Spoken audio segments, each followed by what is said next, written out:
Have you ever stopped to think about all of the wisdom and knowledge that we just might be missing out on because we're so laser focused on the future?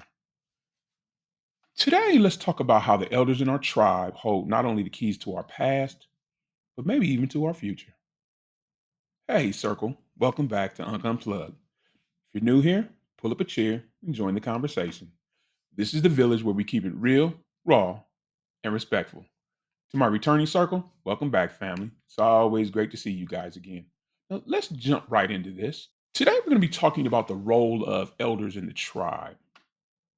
In today's modern world, it sometimes seems like we're so obsessed with what's new and trendy. It feels like we're forgetting to place honor and value in those who paved the way for us to be here. Let's unpack that. Think about this for a minute.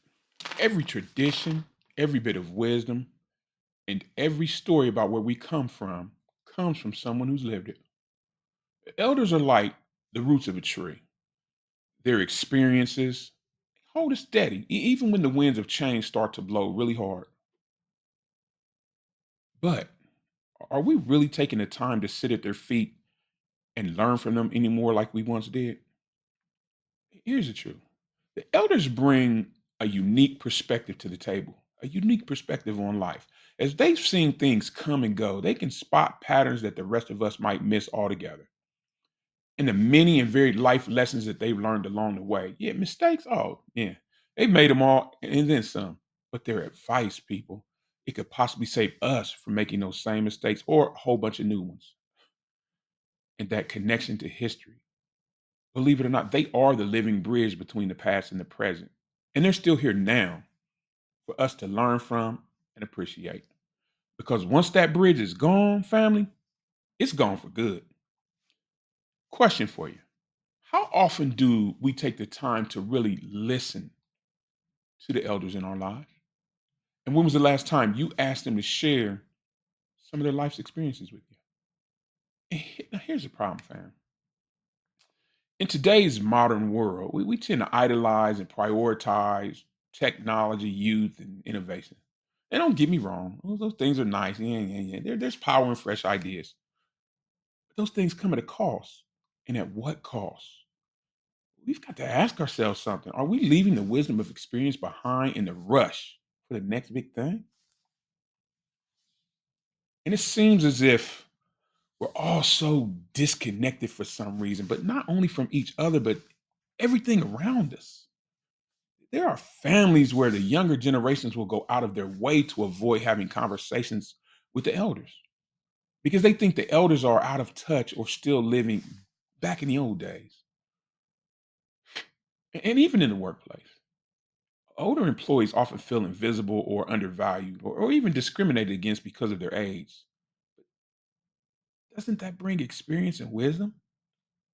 And I don't want to get on communities because communities fail horribly when it comes to celebrating the milestones and contributions of its elders.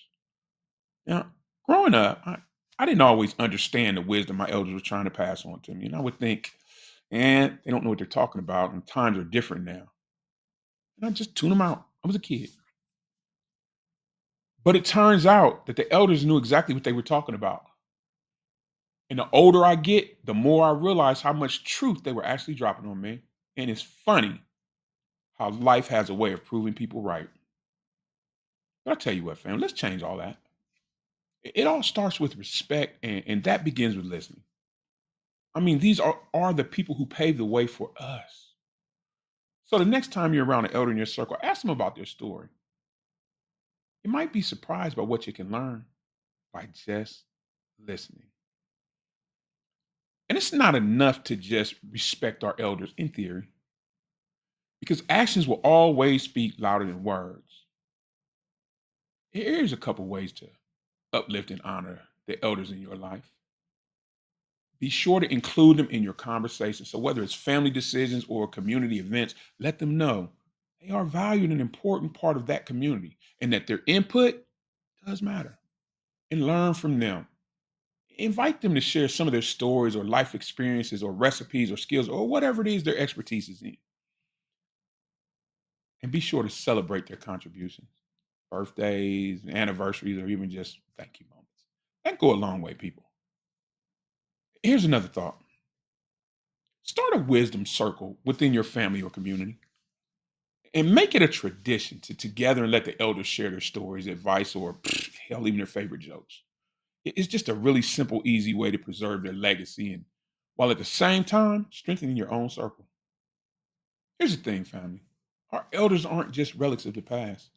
They're the guides, the mentors, and the storytellers who can help us better navigate the future. But it's up to us to reach out to them and to listen. Let's honor them while they're still here, but not just with words, with our time and respect. Remember, family, the elders of the tribe are the roots of our wisdom, the keepers of our stories, and the bridge between the past and the future. To honor them is to honor the very spirit of the village itself. Now, Circle, let me ask you this. What's one way you can honor an elder in your life this week? Drop it in the comments and let's share ideas and keep this conversation alive. Well, thanks for hanging out with me today. And as always, I appreciate you. And if you enjoyed this discussion, hit that like button, share it with your tribe, and subscribe if you haven't already. We have a lot of good things coming down the pipeline, people. You don't want to miss out. And always remember, in this village, every single voice matters. So until next time, take care of yourself and each other. I'm Unc, and I'll see you in the next one. Bye, everybody.